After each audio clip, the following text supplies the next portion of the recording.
ನಮಸ್ತೆ ಸ್ನೇಹಿತರೆ, ಮನುಷ್ಯ ದರ್ಶನ ಯೂಟ್ಯೂಬ್ ವಾಹಿನಿಗೆ ಎಲ್ಲರಿಗೂ ಸ್ವಾಗತ. ಈ ದಿನದ ವಿಷಯ ಮಾಟ ಮಂತ್ರ ಇದೆಯಾ ಇಲ್ವಾ, ಅದ್ರ ಸತ್ಯತೆ ಏನು, ಇದು ಎಲ್ಲಿಂದ ಶುರು ಆಯ್ತು, ಹೇಗೆ ಶುರು ಆಯ್ತು, ಸಂಪೂರ್ಣವಾದ ಮಾಹಿತಿ ತಿಳಿಸ್ಕೊಡ್ತಾ ಹೋಗ್ತೀನಿ. ಪೂರ್ತಿ ವಿಡಿಯೋ ನೋಡಿ ಸ್ನೇಹಿತರೆ. ನೋಡಿ, ಈ ಮಾಟ ಮಂತ್ರ ಅನ್ನೋದು ಏನಂತಂದ್ರೆ, ಇಲ್ಲಿ ಇವ್ರು ಮಾಡುವಂತ 3 ಪ್ರಯೋಗಗಳು ಯಂತ್ರ, ಮಂತ್ರ, ತಂತ್ರ, ಈ 3ನ್ನ ಅಳವಡಿಸ್ಕೊಂತಾರೆ. ಅಂದ್ರೆ ಒಂದು ಯಂತ್ರ ತಯಾರು ಮಾಡ್ತಾರೆ, ಅದ್ರ ಮೇಲೆ ಒಂದು ಮಂತ್ರ, ಆಮೇಲೆ ಒಂದು ತಂತ್ರ. ಇದನ್ನೇ ಸಹ ಬೇರೆ ಬೇರೆ ಬೇರೆ ಬೇರೆ ರೀತಿಯಲ್ಲಿ ನಮ್ಗೆ ಭಯ ಪಡಿಸೋದಕ್ಕೆ ಮುಂದಾಗ್ತಾರೆ. ಇದು ಎಲ್ಲಿಂದ ಬಂತು ಅಂತಂದ್ರೆ ವೇದಗಳಲ್ಲಿದೆ ಅಂತ ಹೇಳ್ತಾರೆ ಅಲ್ವಾ. ಇದನ್ನ ಇದೆಯೋ ಇಲ್ವೋ ನಮ್ಗೆ ಸಾಮಾನ್ಯರಿಗೆ ಗೊತ್ತಿಲ್ಲ. ನಾವೇನ್ ಮಾಡ್ತೀವಿ, ನಮ್ಮ ಮನುಷ್ಯನ ದುರಾಸೆಗೆ ಏನ್ ಮಾಡ್ತೀವಿ, ಅತ್ತೆ ಸೊಸೆ ಮೇಲೆ ಜಗಳ ಆಯ್ತಿದ್ರೆ ಅತ್ತೆಗೆ ಬಾಯಿ ಮುಚ್ಚೋದಕ್ಕೆ ಹೋಗೋದು, ಅಥವಾ ಮಗಳು ಸೊಸೆಗೆ ಬಾಯಿ ಮುಚ್ಚೋಕ್ ಹೋಗೋದು. ಕೋರ್ಟು ಕಚೇರಿನಲ್ಲಿ ಅಣ್ಣ ತಮ್ಮಂದ್ರು ಏನಾರ ಜೈಲ್ದು ಇದು ಕೇಸ್ ಹಾಕಿಸ್ಕೊಂಡು ಒದ್ದಾಡ್ತಿದ್ರೆ ಅಣ್ಣನ ತಮ್ಮನ ಮೇಲೆ, ತಮ್ಮ ಅಣ್ಣನ ಮೇಲೆ ಮಾಡ್ಸೋದು. ಅಥವಾ ಈ ನಿಧಿ ಹುಡುಕ್ಬೇಕು ಅಂತ ಹುಡ್ಕೊಂಡು ಹೋಗೋದು ಈ ಮಾಟ ಮಂತ್ರದವ್ರಿಂದೆ. ಅಥವಾ ಇನ್ನೇನಂದ್ರೆ ಗಂಡ ಹೆಂಡತಿ ಜಗಳ ಆಡ್ತಿದ್ರೆ, ಡೈವರ್ಸ್ ಇದ್ರೆ ಅಲ್ಲಿ, ಅಥವಾ ಯಾರನ್ನ ಗಂಡ ಅಫೇರ್ ಇದ್ರೆ ಅವಳನ್ನ ಬಿಡಿಸ್ಬೇಕು ಅಂತ. ಈ ತರ ಅನೇಕ ಬರೇ ದುರಾಸೆಗಳಿಗೆ, ಅನ್ಯಾಯಕ್ಕೆ, ಮೋಸಕ್ಕೇನೆ ಇದೆಲ್ಲ ಮಾಡೋದು. ಇಲ್ಲ ಒಂದ್ ಮನೆ ಹಾಳಾಗಿ ಹೋಗ್ಬಿಡ್ಲಿ ಅಂತ ಮಾಡೋದು. ಇದನ್ನೇ ಮಾಡ್ಕೊಂಡು ಬರ್ತಾ ಇದಾರೆ. ಇದು ಏನಾರ ಉಪಯೋಗ ಇದೆಯಾ? ಇಲ್ಲ. ನಾವು ಎಲ್ಲಿ ನೋಡಿದೀವಿ ಇದನ್ನೆಲ್ಲ ಅಂದ್ರೆ ಸಿನಿಮಾದಲ್ಲಿ ನೋಡಿದೀವಿ. ಅವ್ರೇನ್ ಹೇಳ್ತಾರೆ, ಸಿನಿಮಾದಲ್ಲಿ ಉಗುರು ತಗೊಂಬಂದ್ಬಿಡಿ, ಅವ್ರ ಕೂದಲು ತಂದ್ಬಿಡಿ, ಬಟ್ಟೆ ತಂದ್ಬಿಡಿ, ಅವರು ಮೂತ್ರ ಮಾಡಿರೋ ಅಂತ ಮಣ್ಣು ತಗೊಂಬಂದ್ಬಿಡಿ, ಅಥವಾ ಅವ್ರದ್ದು ಕಾಲ್ನಡಿಗೆ ಮಾಡಿರೋ ಚಪ್ಪಲಿ ತಗೊಂಬನ್ನಿ, ಇಲ್ಲ ಚಪ್ಪಲಿ ಪಾದ ಧೂಳ್ ತಗೊಂಬನ್ನಿ, ಅವ್ರನ್ನ ಒಂದು ಗೊಂಬೆನಲ್ಲಿ ಪ್ರತಿಷ್ಠಾಪನೆ ಮಾಡಿ ಇಲ್ಲಿ ಪಿಂಚುಚ್ಚಿದ್ರೆ ಅವ್ರಿಗಲ್ಲಿ ಎಫೆಕ್ಟ್ ಆಗ್ಬಿಡ್ತದೆ ಅಂತೆಲ್ಲ ಸಿನಿಮಾದಲ್ಲಿ ತೋರಿಸ್ಬಿಟ್ಟವ್ರೆ. ನಾವು ಅದನ್ನೆಲ್ಲ ನಂಬಿದ್ದೆ, ಹೋಗಿದ್ದೆ. ನೋಡಿ, ಹಿಂದಿನ ಕಾಲದಲ್ಲಿ, ಬ್ರಿಟಿಷರ ಕಾಲದಲ್ಲಿ, ರಾಜರುಗಳ ಕಾಲದಲ್ಲಿ ಅವ್ರನ್ನೆಲ್ಲ ಎದುರಿಸೋದಕ್ಕೆ ಏನು ಇದನ್ನ ತಂತ್ರಗಳನ್ನ ಮಾಡಿ ಅವರೆಲ್ಲ ಭಯಂಕರ ಮಾಡಿ ಎದುರಿಸ್ತಾ ಬರ್ತಾ ಇದ್ದಾರೆ. ನಾವು ಸಹ ಹುಡುಗನಿಂದ ಒಂದು 20 ವರ್ಷದಿಂದ 25 ವರ್ಷದಿಂದ ಇವ್ರನ್ನೆಲ್ಲ ನೋಡ್ತಾನೆ ಬಂದಿದ್ದೀವಿ. ನೋಡಿ, ಉಳಿಕಲ್ ನಟರಾಜ್ ಅವರು ಅನೇಕ ಸರಿ ಇದನ್ನ ಪ್ರೂವ್ ಮಾಡ್ತಾನೆ ಬಂದಿದ್ದಾರೆ. ಇದೆಲ್ಲ ಇಲ್ಲ ಅಂತ. ಏನು ಮಾಟ ಮಂತ್ರ ಮಾಡಿರೋ ವಸ್ತುಗಳನ್ನೆಲ್ಲ ತೆಗೆದು ತೋರಿಸ್ತಾರೆ. ನೋಡಪ್ಪ, ಇದ್ರಲ್ಲಿ ಏನು ಇಲ್ಲ, ಬೂದಿ ಮಾಡಿಕ್ಕವ್ರೆ, ಒಂದು ಸಣ್ಣದೊಂದು ತಗಡಿಕ್ಕವ್ರೆ, ಅದ್ರ ಮೇಲೆ ಒಂದ್ ಮಂತ್ರ ಬರ್ದವ್ರೆ, ಅಥವಾ ತೆಂಗಿನಕಾಯಿ ಹೊಡೆದವ್ರೆ, ನಿಂಬೆಹಣ್ಣು ಎತ್ಕೊಂಡು ಅದವರೇ ಬಾಯಿಗೆ ಕುಡಿದು ಬಿಡ್ತಾರೆ.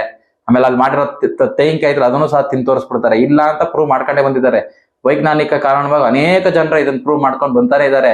ಅವ್ರು ಇದುವರೆಗೂ ಚಾಲೆಂಜ್ ಕೊಟ್ಟಿದ್ದಾರೆ, ನನ್ನ ಮೇಲೆ ಪ್ರಯೋಗ ಮಾಡಿ ನೋಡೋದಂತ. ಎಲ್ಲೂ ಕೈಲಿ ಯಾರ ಕೈಲೂ ಸಾಧ್ಯ ಆಗೇ ಇಲ್ಲ. ಬರ್ಬೇಕಾಗಿತ್ತಾನೆ. ನೋಡಿ, ಇದಾರೆ ಮಾಟ ಮಂತ್ರ ಮಾಡೋರು ಇದಾರೆ. ಯಾವ ರೀತಿ ಮಾಡ್ತಾರೆ ಅಂತಂದ್ರೆ, ನೋಡಿ, ಕೆಲವು ಗಿಡಮೂಲಿಕೆಗಳಿದೆ.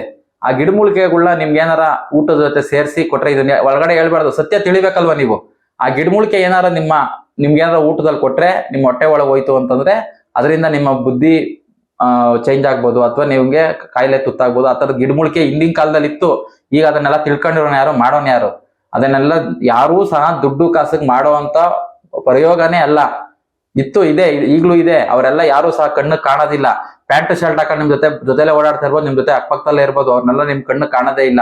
ಏನ್ ಈ ವೇಷಭೂಷ ಹಾಕೊಂಡು ಇಲ್ಲಿ ನಾನು ಪಂಡಿತ, ಬನ್ನಿ ನಾನು ಮಹಾಕಾಳಿ, ಏನು ಇವನು ರಾಘವೇಂದ್ರ ಒಂದು ಇದು, ಮತ್ತೆ ಅಗೋರಿ ಇದು, ಮತ್ತೆ ನಾಗಸಾಧುದು ಇದು, ಜ್ಯೋತಿಷಾಲಯ, ಬನ್ನಿ ಮಾಂತ್ರ ಮಂತ್ರ ಶುದ್ಧ ಶಕ್ತಿ, ಕ್ಷಣ ಮಾತ್ರದಲ್ಲಿ 5 ನಿಮಿಷಕ್ಕೆ ನಿಮ್ ಕ್ಲಿಯರ್ ಅಂತ ಅಂದ್ಬಿಟ್ಟು ಅಂತಾರೆ. 3,000 ರೂಪಾಯಿ ಕೊಡಿ ಅಂತಾರೆ. ಆಮೇಲಿಂದ ನಿನ್ಗೊಂದು ಯಂತ್ರ ಕಳಿಸ್ತೀನಮ್ಮ ಇರಮ್ಮ ಅಂತ ಅಂದ್ಬಿಟ್ಟು ಅದಕ್ಕೆ ಒಂದು 5,000 ಇಸ್ಕೊಂತಾರೆ. ಅದಾಗಲ್ಲ, ಮನೆಗೆ 4 ಮೂಲೆಗೆ ಮಡಕೆ ಕಟ್ಟಬೇಕು ಬಾಯಿಲಿ ಅಂದ್ಬಿಟ್ಟು ಅದಕ್ಕೊಂದು 20,000, 30,000, 50,000 ಅಂತ ಕಿತ್ಕೊಂತಾನೆ ಇರ್ತಾರೆ ನಿಮ್ಮ ಹತ್ರ. ನಿಮ್ಗೆ ಎಂದಿಗೂ ಪರಿಹಾರ ಇಲ್ಲ. ಲಕ್ಷಾಂತರ ರೂಪಾಯಿ ಕಳೆದಿದೆ. ಸ್ವಂತ ನಮ್ಮ ಮನೆಯಲ್ಲಿ ನಮ್ಮ ರಿಲೇಷನ್ಸ್ಗಳೇ ಅನೇಕ ಜನ ಕಳೆದಿದ್ದಾರೆ. ನಿಮ್ ಮನೆ ಹತ್ರ ಬಂದು ಮಾಟ ತೆಗಿತೀನಿ ಅಂತ ರಾತ್ರಿ 12 ಗಂಟೆ 1 ಗಂಟೆ ಬರೋದು, 4 ಮೂಲೆಗಳಲ್ಲಿ ಮಂಕ್ರಿಗಳು ಹಾಕೋದು, ಕೋಳಿಗಳನ್ನ ಕೂಡು ಹಾಕ್ಸೋದು. ಅದ್ ಯಾವ್ದಾನ ಒಂದ್ ಕೋಳಿನ ಸಾಯೋ ತರ ಮೊದ್ಲೇ ಅದಕ್ಕೆ ಔಷಧಿ ಕೊಟ್ಟಿರ್ತಾರೆ, ಮೊದ್ಲೇ ತಿನ್ಸ್ಕೊಂಡ್ ಕರ್ಕೊಂಡ್ ಬಂದಿರ್ತಾರೆ. 1 ಅವರ್ 2 ಅವರ್ ಆದ್ಮೇಲೆ ಸತ್ತಿರ್ತದೆ. ಈ ಮೂಲೆಯಲ್ಲಿ ಇತ್ತು ಮಾಟ ತೆಗಿತೀನಿ ಅನ್ನೋದು. ನಿಮ್ಮ ಹೊಲಗಳಿಗೆ ಬರೋದು, 4 ಮೂಲೆಯಲ್ಲಿ ಕೋಳಿ ಕಟ್ಟಾಕೋದು, ಇಲ್ಲ ಅದು ಇದು ನಿಂಬೆಹಣ್ಣು ಪಂಬೆಣ್ಣು ಇಕ್ಕೋದು. ಅದಕ್ಕೆ ಕ್ರಿಯೆಗೆ ಪ್ರತಿಕ್ರಿಯೆ ಆಯ್ತಾ ಇರ್ತದೆ. ಏನು ಎಕ್ಕದ ಹಾಲು 1000 ಚಾಕುಗೆ ನಿಂಬೆಹಣ್ಣು ಕುಯ್ದ್ರೆ ಅಲ್ಲೊಂದ್ ಕ್ರಿಯೆ ನಡೀತು. ಅಲ್ಲಿ ನಿಂಬೆಹಣ್ಣಿಂದ ರಕ್ತ ಬರ್ತದೆ. ನೋಡಿ, ಗಾಳಿನಲ್ಲಿ ಹಿಂಗೆ ಒಂದು ಯಾವ್ದೋ ಒಂದು ರಾಸಾಯನಿಕ ಕ್ರಿಯೆ ಗಾಳಿಗೆ ಬಿಟ್ರೆ ಬೆಂಕಿ ಎತ್ಕೊಂತ ಇರ್ತದೆ. ಕ್ರಿಯೆಗೆ ಪ್ರತಿಕ್ರಿಯೆ ನಡೀತಾ ಇರ್ತದೆ. ಅದೆಲ್ಲ ರಾಸಾಯನಿಕ ಕ್ರಿಯೆಗಳು. ಅದವ್ರು ಕಲ್ತಿರ್ತಾರೆ, ಬಂದು ನಿಮ್ ಮುಂದೆ ಮಾಡ್ತಾ ಇರ್ತಾರೆ. ನೀವು ಮರಳಾಗ್ತಾ ಇರ್ತೀರಾ, ಪದೇ ಹೋಗಿ ದುಡ್ಡು ಕಳ್ಕೊಂತ ಇರ್ತೀರಾ. ನೀವು ದೊಡ್ಡ ದುರಂತಕ್ಕೆ ಮೂಢನಂಬಿಕೆಯಲ್ಲಿ ತಳ್ತಾನೆ ಇರ್ತೀರಾ. ಇನ್ನೊಂದ್ ಹೆಜ್ಜೆ ಮುಂದೆ ಹೋಗಿ ಏನ್ ಮಾಡ್ತಾರೆ, ನಾ ಮಾಟ ತೆಗಿತೀವಿ ರಾತ್ರಿ ಬರ್ತೀವಿ ಅಂದ್ಬಿಟ್ಟು ನಿಮ್ ಮನೆ ಮುಂದೆ ಮೊದ್ಲೇ ಅವ್ರ ಜರ್ಕಿನಲ್ಲೋ ಬಟ್ಟೆನಲ್ಲೋ ಕಟ್ಕೊಂಡ್ ಬಂದಿರ್ತಾರೆ. ಆ ಮಡ್ಕೆಲ್ ತೆಗಿಯೋದು, ಯಾವ್ದೋ ಕೂದ್ಲು, ಯಾವ್ದೋ ಬಟ್ಟೆ, ನಂದಿ ಪಂದಿ ಎಲ್ಲ ಮಾಡ್ಕೊಂಡು ಇಟ್ಕೊಂಡಿರ್ತಾರ ಅವ್ರು. ಅದಕ್ಕೆ ಅಂತಾನೆ ಗ್ಯಾಂಗ್ ಇರ್ತದೆ. ಅದನ್ನೆಲ್ಲ ತೆಗಿಯೋದು ಆಚಿಕೆ ತೆಗೆದ್ಬಿಟ್ಟು ನೋಡಿ, ಎಲ್ಲ ಮಾಡಿಕೋರೆಲ್ಲ ತೆಗ್ದೆ ಈಗ ಕೊಡ್ರಿ 30,000, 50,000, 1 ಲಕ್ಷ ಅನ್ನೋದು. ನೋಡಿ, ಯಂತ್ರ ಅಂತಂದ್ರೆ ಒಬ್ಬ ತಪಸ್ವಿ, ಒಬ್ಬ ಏನು ಋಷಿ ಭಗವಂತನ ಮಂತ್ರಗಳಿದೆ ಅದನ್ನೆಲ್ಲ ಬರೆದು ಅವನ್ ಅದಕ್ಕೆ ಸಾವಿರ ಎಷ್ಟೋ ಲಕ್ಷ ಸತಿ ಮಂತ್ರ ಹೇಳಿ ಹೇಳಿ ಹೇಳಿ ಹೇಳಿ ಹೇಳಿ ಅದಕ್ಕೆ ಶಕ್ತಿ ತುಂಬಿರ್ತಾರೆ ಅಲ್ವಾ. ಆ ತರ ಮಂತ್ರ ಹೇಳಿ ಪದ ಮಾಡ್ಕೊಡೋಂಥವ್ರು ಯಾರು ಈಗಿನ ಕಾಲದಲ್ಲಿ? ಎಲ್ಲ ಮಿಷಿನ್ ಅಲ್ಲಿ ಹಚ್ಚೋಡ್ದ್ಬಿಟ್ಟು ದೇವಸ್ಥಾನಗಳ ಮುಂದೆ ಅಲ್ಲೇ ಇನ್ನಂಗ್ 100 ರೂಪಾಯಿ 200 ರೂಪಾಯಿ 400 ರೂಪಾಯಿ ಅಂದ್ಬಿಟ್ಟು ಕುಬೇರ ಮಂತ್ರ, ಲಕ್ಷ್ಮಿ ಮಂತ್ರ ಅಂತ ಹೇಳ್ಬಿಟ್ಟು ಯಂತ್ರ ಅಂದ್ಬಿಟ್ಟು ಟಿವಿಲೆಲ್ಲ ಮಾಡ್ತಾರೆ. ಅದೆಲ್ಲ ಯಾವ್ದು ಪವರ್ ಇಲ್ಲ ಈಗಿನ ಕಾಲದಲ್ಲಿ. ಅವ್ರು ಮಾಡೋರು ಇಲ್ವೇ ಇಲ್ಲ ಬಿಡಿ. ಎಲ್ಲೋ ಬೆರಳೆಣಿಕೆ ಅಷ್ಟು ಜನ ಅವ್ರೆ. ಅವರು ಈ ಮನುಷ್ಯಗಳೆಲ್ಲ ಈ ಆಸೆ ದುರಾಸೆ ನೋಡ್ಬಿಟ್ಟು ಅವ್ರ ಅದನ್ನ ಮಾಡ್ಕೊಡೋದೇ ಇಲ್ಲ, ಬಿಟ್ಟೇ ಬಿಟ್ಟವ್ರೆ. ಯಾರೋ ತುಂಬಾ ಕಡು ಬಡವರು ಏನು ಮನೆಗಳಲ್ಲಿ ತುಂಬಾ ತಾಪತ್ರೆ ಒಳಪಡ್ತಿದ್ರು. ಅದರಿಂದ ಅವ್ರು ಹೊರತರಬೇಕು ಸ್ವಲ್ಪ ಧೈರ್ಯ. ಅಂದ್ರೆ ಅವ್ರ ಮನಸ್ಸಲ್ಲಿ ಧೈರ್ಯ ತುಂಬದ. ಈ ತರ ಸುಮ್ಮನೆ ಸಣ್ಣದಾಗ ಒಂದೇನಾರ ಕೊಟ್ಟು ಕಳ್ಸೋರು, ಈ ತರ ಒಂದ್ ಯಂತ್ರ ಕಟ್ಕೊಳಪ್ಪ, ತಾಯ್ತ ಕಟ್ಕೊಳಪ್ಪ, ಹೋಗಪ್ಪ ಅಂತ. ಅದರಿಂದ ಅವ್ರು ಭರವಸೆ ಬಂದು ಸ್ವಲ್ಪ ಧೈರ್ಯದಲ್ಲಿ ಎದಳವ್ರು ಅಂತ ಅಂದ್ಬಿಟ್ಟು ಅದನ್ನ ಮಾಡ್ಕೊಡೋರು ಅಷ್ಟೇನೆ. ಇನ್ ಕೆಲವರು ಈ ಎಲ್ಲಾ ಟಿವಿನಲ್ಲಿ ಬಂದು ಕುತ್ಕೊಂಡು ಇದನ್ನ ಮಾಡಿ ಅಂತಂತಾರೆ. 4 ಮೂಲೆಯಲ್ಲಿ ಉಪ್ಪಿಕ್ರಿ, ಮೆಣಸು, ಬೆಳ್ಳುಳ್ಳಿ ತಗೊಂಡು ಹಿಂಗ ಇದು ತಲೆ ಸುತ್ತಬಿಟ್ಟು ಆಚೆಗೆ ಸೇರಿ, ಈ ಮೂಲೆಯಲ್ಲಿ ಇವತ್ತು ಈ ಬಟ್ಟೆ ಹಾಕೊಂಡ್ ಮನೇಲಿ ಆಚೆಕ್ ಹೋಗ್ರಿ, ಈ ಉಂಗುರ ಕೊಡ್ತೀನಿ ಹಾಕಳ್ರಿ, ಈ ತರ ಬೊಟ್ಟಿಗಳ್ರಿ, ಆಮೇಲೆ ಇಂಥ ದಿವಸ ಗಣೇಶನ್ ದೇವಸ್ಥಾನಕ್ಕೆ ಬೇಳೆ ಕೊಡ್ರಿ, ಈ ಅದ್ ಕೊಡ್ರಿ. ಎಲ್ಲ ಫ್ರಾಡು. ನಂಬರ್ 1 ಫ್ರಾಡ್ ಅಂದ್ರೆ ಇವರಂತ ನಂಬರ್ ಫ್ರಾಡ್ ಇನ್ನೊಂದಿಲ್ಲ ನೋಡಿ. ಒಬ್ಬನ ಯಾರನ್ನ ಅಭಿವೃದ್ಧಿ ಮಾಡ್ತಾರೆ ಅಂತಂದ್ರೆ ಇವ್ರಿಗೆಲ್ಲ ಚಾಲೆಂಜು. ಯಾವ್ದಾರ ಒಂದು ಏನು ತುಂಬಾ ಹಿಂದುಳಿದಿರೋ ಅಂತ ಮನೆಗಳನ್ನ ಒಂದ್ 10-15 ಮನೆನ ಇವ್ರಿಗೆ ಸೆಲೆಕ್ಷನ್ ಮಾಡಿ ಕೊಟ್ಬಿಡೋಣ. 1 ವರ್ಷನೋ 2 ವರ್ಷ ಅವ್ರು ಎಷ್ಟು ದಿವಸ ಹೇಳ್ತಾರೋ ಅವ್ರಿಗೆ ಅದೆಲ್ಲ ಏನೇನೈತೆ ಎಲ್ಲ ಕೊಟ್ಬಿಟ್ಟು ಅವ್ರ ಅಭಿವೃದ್ಧಿ ಮಾಡಕ್ಕಾಗುತ್ತಾ ನೋಡೋಣ. ಆಗಲ್ಲ. ಅವ್ರ ಶಕ್ತಿ ಅನುಸಾರ, ಅವ್ರ ಬುದ್ಧಿ ಅನುಸಾರ, ಅವ್ರ ಜ್ಞಾನ ಇರೋ ಮಟ್ಟಕ್ಕೆ ಅವ್ರ ಸಂಪಾದನೆ ಇರ್ತದೆ, ಅವ್ರ ಮನೆ ವಾತಾವರಣ ಇರ್ತದೆ. ಎಲ್ಲ ಮನುಷ್ಯನ ಬುದ್ಧಿ ಮೇಲೆ ನಿಂತಿದೆ. ಅವ್ರ ಮನೆ ಏಳಿಗೆಗಾಗ್ಲಿ, ಅವ್ರ ಮನೆ ವಾತಾವರಣದಾಗ್ಲಿ ಎಲ್ಲ ಅವ್ರ ಬುದ್ಧಿ ಮೇಲೆ, ಅವ್ರ ನಡವಳಿಕೆಗಳ ಮೇಲೆ, ಅವ್ರ ಆಚಾರ ವಿಚಾರಗಳ ಮೇಲೆ, ಕಷ್ಟ ಆಗ್ಲಿ ದುಃಖ ಆಗ್ಲಿ ಮನೆಯಲ್ಲೆಲ್ಲ ನಡೆಯೋದು ಅದ್ರ ಮೇಲೆ. ಆಮೇಲಿಂದ ಅವ್ರ ಆಹಾರ ಪದ್ಧತಿ ಮೇಲೂ ಇರ್ತದೆ. ಅನೇಕ ರೋಗಗಳು ಬರ್ತಿದ್ರಿಂದ ಅವ್ರ ಆಹಾರ ಪದ್ಧತಿ ಸರಿ ಇರಲ್ಲ, ಮನಸ್ಥಿತಿ ಚೆನ್ನಾಗಿಲ್ಲ ಅಲ್ವಾ.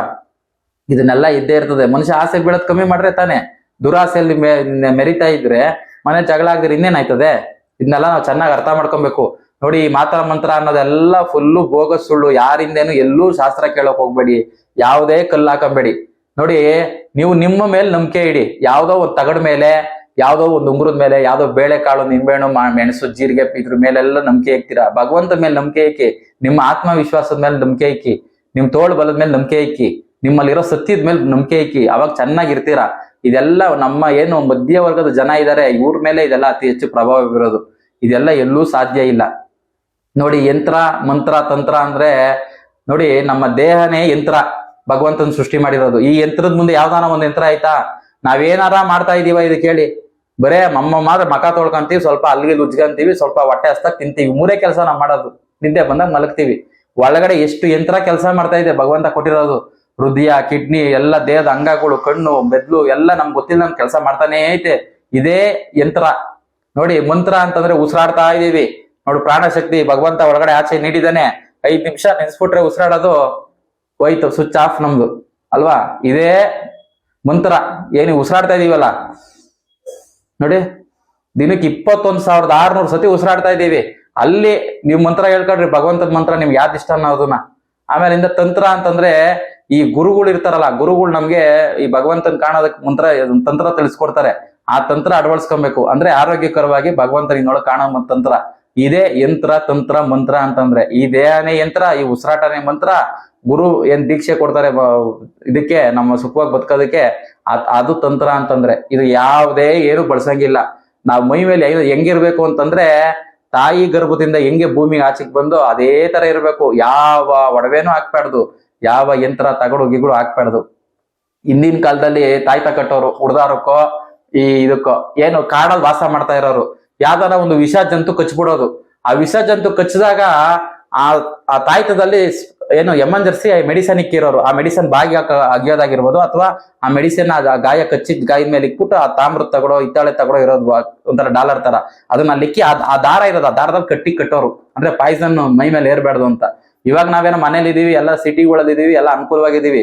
ನಾನು ಹೇಳ್ತಾರ 150, 200, 300 ವರ್ಷದ ಕತೆ ಹೇಳ್ರಿ.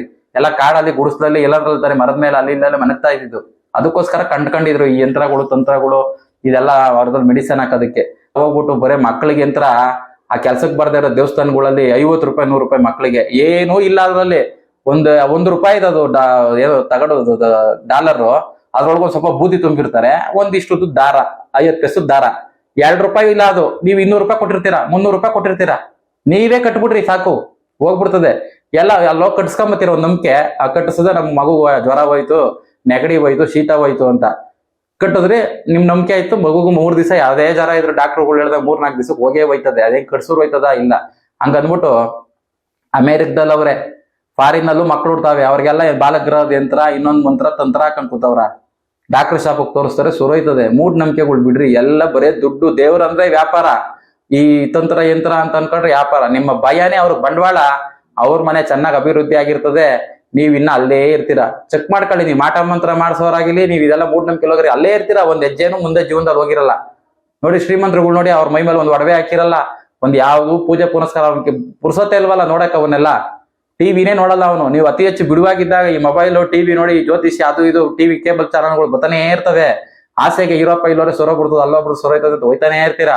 ಅವ್ರು ಅದನ್ನೇ ಬಂಡವಾಳ ಮಾಡ್ಕೊಂಡು ಹೋಯ್ತಾ ಇರ್ತಾರೆ. ನೀವು ಅದನ್ನೆಲ್ಲ ಬಿಟ್ಬಿಟ್ಟು ನಮ್ ಹಿರಿಯರುಗಳು, ದಾಸರು, ಸಂತರುಗಳ ಬಗ್ಗೆ ಪುಸ್ತಕಗಳು ತಗೊಂಡು ಓದಿ, ಭಾರತ ಸಂವಿಧಾನ ಓದಿ, ಬುದ್ಧನ ಬಗ್ಗೆ ತಿಳ್ಕೊಳ್ಳಿ, ಬಸವಣ್ಣನ ಬಗ್ಗೆ ತಿಳ್ಕೊಳ್ಳಿ, ಅಕ್ಕಮಹಾದೇವಿ ಬಗ್ಗೆ ತಿಳ್ಕೊಳ್ಳಿ, ವಿವೇಕಾನಂದರ ಬಗ್ಗೆ ತಿಳ್ಕೊಳ್ಳಿ, ದೇಶ ಹೆಂಗ್ ಬಂತು ತಿಳ್ಕೊಳ್ಳಿ. ಜ್ಞಾನ ಬರ್ತದೆ, ನಿಮ್ ಮಕ್ಳು ಮುಂದಿನ ಪೀಳಿಗೆ ಅದನ್ನೆಲ್ಲ ಹೇಳ್ಕೊಡ್ಬೋದು. ಈ ತರ ಅಜ್ಞಾನದಿಂದ ಆಚೆ ಬನ್ನಿ. ಸತ್ಯ ಇದೇನೆ, ಮೋಟ ಮಂತ್ರ ಅನ್ನೋದು ಭೂಮಿ ಮೇಲೆ ಎಲ್ಲೂ ಇಲ್ಲ. ಮಾಡೋರು ಇದ್ರು ಸಹ ಜನಗಳ ಕೈಗೆ ಅವ್ರು ಸಿಗೋದಿಲ್ಲ. ಅವ್ರು ಅದನ್ನೆಲ್ಲ ಇವ್ರಿಗೆ ಮಾಡ್ಕೊಡಕ್ ಸಾಧ್ಯನೇ ಇಲ್ಲ. ಇನ್ನೊಂದು, ಅವ್ರು ದುಡ್ಡೇ ಇಸ್ಕೊಳ್ಳಲ್ಲ. ಅವ್ರು ಪಾಡೋರು ಏನೋ ಮಾಡ್ಬೇಕು ಅಂದ್ರೆ ಹೇಳ್ತಾರೆ, ಹೇಳ್ಕೊಬಿಟ್ಟು ಹೋಯ್ತಾ ಇರ್ತಾರೆ.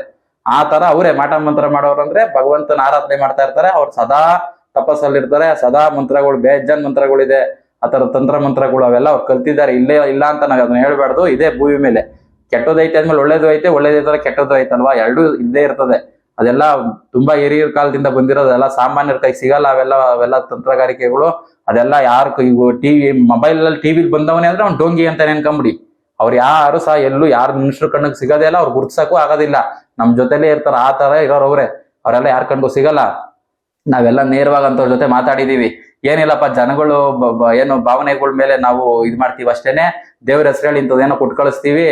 ಅವ್ರ ಮನಸ್ಸಲ್ಲಿ ಏನೋ ನಾವು ನಿಂಬೆಹಣ್ಣು ಕೊಟ್ಟೆ, ಭಸ್ಮ ಕೊಟ್ಟೆ, ಒಂದೇನೋ ಒಂದ್ ಯಂತ್ರ ಕೊಟ್ಟೆ ಅಂತಂದ್ರೆ ಅವ್ರಿಗೊಂದ್ ಮನ್ಸು ಸಮಾಧಾನ ಸಿಗುತ್ತೆ. ಓ ಏನೋ ಕೊಟ್ರು ಗುರುಗಳು, ಈಗ ನಮ್ಮ ಮನೆಗೆ ತಗೊಂಡೋಗಿ ನಾವ್ ಇದನ್ನೆಲ್ಲ ಮಾಡ್ಕೊಂಡ್ರೆ ನಮಗ್ ಸೊರೋಯ್ತು ಅಂತ ಅವ್ರ ಮನ್ಸು ಸಮಾಧಾನ ಆಗುತ್ತೆ ಹೊರತು ಅದರಿಂದ ಏನೂ ಆಗಿರೋದಿಲ್ಲ. ಎಲ್ಲರೂ ಸಹ ಏನು ಮನುಷ್ಯನ ನಂಬಿಕೆನೆ ಅತಿ ಸ್ಟ್ರಾಂಗು. ಮನುಷ್ಯನ ಏನು ಈ ದುರ್ಬಲ ಮನ್ಸಿರೋರ್ಗೆ ಇದನ್ನೆಲ್ಲ ಮಾಡ್ತಾ ಇರ್ತಾರೆ. ಅವ್ರಿಗೆ ಅದು ಇದೆಲ್ಲ ರಿವರ್ಸ್ ಆಗ್ತಾ ಇರ್ತದೆ. ಯಾರೇ ಆಗ್ಲಿ ಮಾಟ ಮಂತ್ರ ಇದೆಲ್ಲ ಮಾಡಕ್ ಹೋಗ್ಬೇಡಿ. ಯಾವತ್ತಿದ್ರು ಅದು ನಿಮ್ಮ ಮನೆಗೆ, ನಿಮ್ಮ ಮಕ್ಳುಗಳಿಗೇನೆ ಇದು ತೊಂದರೆ ಕೊಟ್ಟೆ ಕೊಡ್ತದೆ. ಭಗವಂತನ ಹೆಸರು ಹೇಳ್ಬಿಟ್ಟು ನಾವು ಇನ್ನೊಬ್ರು ಮನೆ ಹಾಳು ಮಾಡಿದ್ರೆ ನಮ್ಮ ಮನೆ ಉದ್ಧಾರ ಆಗುತ್ತಾ? ನೀವೇ ಯೋಚನೆ ಮಾಡಿ. ಇದನ್ನೆಲ್ಲ ನಾವು ಸತ್ಯ ತಿಳ್ಕೊಬೇಕು. ಸತ್ಯ ತಿಳ್ಕೊಂಡು ಭಗವಂತನ ಮೇಲೆ ಭಾರ ಹಾಕಿ, ಭಗವಂತನ ಆಶೀರ್ವಾದ ಇದೆ ನಮ್ಮ ಮೇಲೆ ಅಂತ ಅನ್ಕೊಂಡು ಸತ್ಯವಾಗಿ ದುಡಿಮೆಯಿಂದ ಪ್ರಾಮಾಣಿಕವಾಗಿ ಬದುಕ್ತಾ ಹೋದ್ರೆ ಎಲ್ಲಾನು ಸಾಧ್ಯ ಆಗುತ್ತೆ. ನೋಡಿ ಸ್ನೇಹಿತರೆ, ಯಾರಿಗೆ ಮನಸ್ಸು ನೋಯಿಸ್ಬೇಕು, ಯಾರಿಗ ನೋವು ಮಾಡ್ಬೇಕು ಅನ್ನೋ ಉದ್ದೇಶ ಅಲ್ಲ. ನಾವು ತಿಳಿದಿರೋ ಸತ್ಯ ನಿಮಗೆ ತಿಳಿಸ್ತಾ ಇದ್ದೀನಿ ಅಷ್ಟೇನೆ. ಆಮೇಲಿಂದ ಇದೇನು ನಾನೇನೋ ಕಪೋಲ ಕಲ್ಪಿತ ಮಾಡಿ ಹೇಳಿರೋದಲ್ಲ. ನನ್ನ ಜೀವಂತ ಅನೇಕ ಜನರುಗಳನ್ನ ಭೇಟಿ ಮಾಡಿ ಅದರಿಂದ ಅನುಭವ ಪಡೆದು ನಾನು ಇದನ್ನ ನಿಮ್ಗೆ ಹೇಳಿರೋದು ಅಷ್ಟೇನೆ. ಎಲ್ಲರಿಗೂ ಒಳ್ಳೇದಾಗ್ಲಿ. ಎಲ್ಲರಿಗೂ ಆತ್ಮ ನಮಸ್ಕಾರ.